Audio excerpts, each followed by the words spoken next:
In the spiritual traditions of India, the birth of an avatar, a divine being in human form, is almost never an ordinary everyday event. It's usually announced, you could say, by some pretty extraordinary signs, some supernatural previews. So today, we're going to dive into the incredible story of the early life of one of these amazing beings, a boy named Gadadhar, who, as you might know, would later become the great world teacher Ramakrishna. Let's explore the signs that told the world he was coming. It's a really fascinating question, isn't it? What are the signs? Well, for Gadadhar's parents, the signs weren't just subtle little hints or whispers. Oh no, they were profound, absolutely life-altering visions that spelled out, in no uncertain terms, that a great soul was on his way.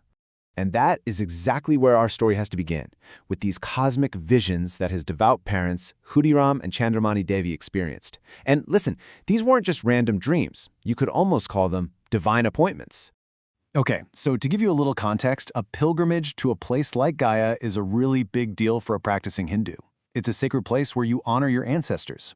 For Khudiram, this wasn't just a trip. It was an act of pure, heartfelt devotion. And it was right there, in that state of devotion, that the heavens really opened up for him. Just try to imagine this for a second. In a dream so real he could touch it, the Lord Vishnu, also known as Gadadhar, appears to him on this magnificent throne and makes this incredible promise. Now, Khudiram was a man of very humble means, and at first he was just completely overwhelmed. But the divine presence in the dream reassured him. A promise had been made, it was going to happen.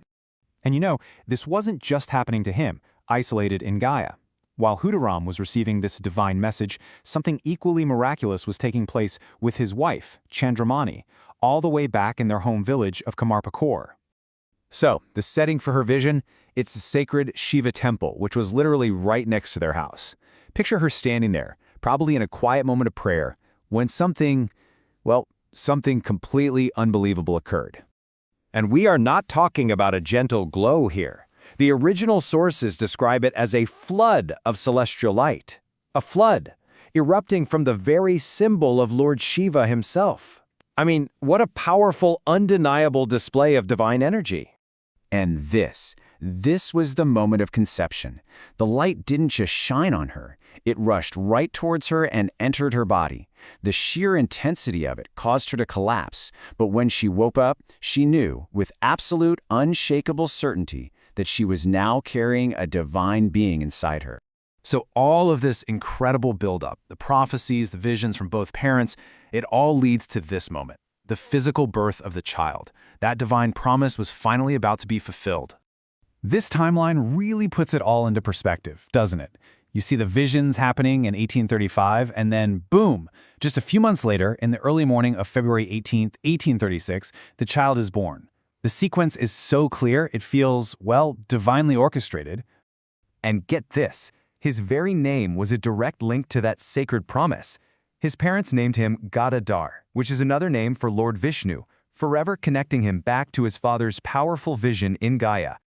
It wasn't just his parents who sensed his destiny.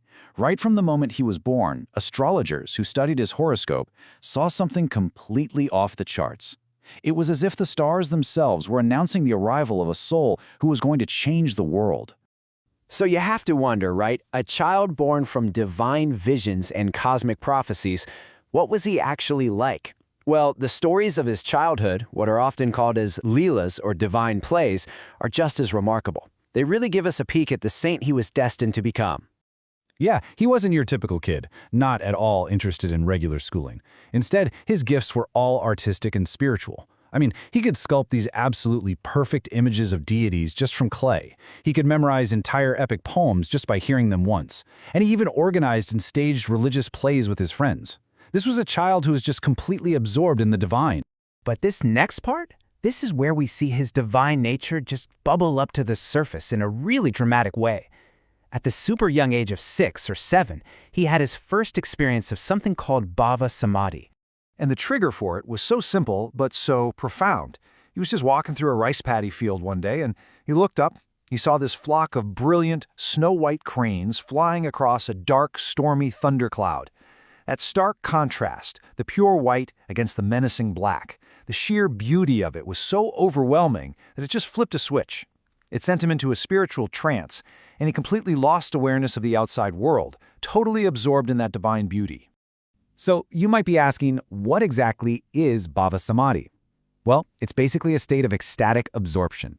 Now, this isn't fainting or a seizure, nothing like that. It's a profound spiritual state where your mind gets so laser-focused on the divine that everything else, the world around you, just fades away. And the really wild part, for Gadadhar, this was a totally natural experience, even as a little kid. Okay, if you thought that was incredible, wait till you hear this next one. During the festival of Shivaratri, there was a play, but the actor who was supposed to play Lord Shiva got sick. So they convinced young Galadhar to step in. But here's the thing. For him, it wasn't acting. The second he put on that costume, his mind didn't just play Shiva, it became Shiva. He entered a trance so deep, he became rigid and still. The play just stopped. And the audience, they realized they weren't watching an actor anymore. They began to worship him, right there on the spot, as the living embodiment of the god he was supposed to be portraying. So when you put it all together, the visions, the special name, these childhood ecstasies, you realize these weren't just random strange events. They were the seeds of a great destiny, revealing piece by piece the true nature of the soul who had come into the world. And that really leaves us with a huge question, doesn't it?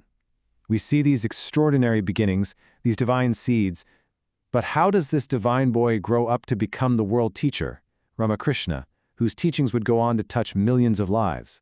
Well, that, of course, is a story for another time.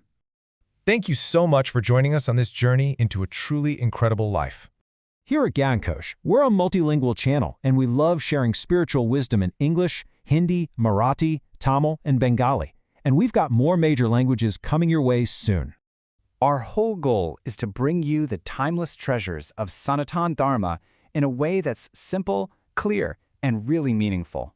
On our channel, you're going to find daily videos on things like the Srimad Bhagavatam, the Bhagavad Gita, the Mahabharata, Lalita Sahasranamam, Devi Thin's Kural, the divine incarnation of Adi Shankara, and the saints of Maharashtra and Bengal, and it's all available in multiple languages for you. If you find what we do is valuable, we'd be so grateful if you'd subscribe to Kosh. That way, you'll get notified about our daily videos. And please, don't forget to like, share, and spread this divine knowledge with your family, your friends, and your whole community. Let's work together to keep the light of Sanatan Dharma shining bright.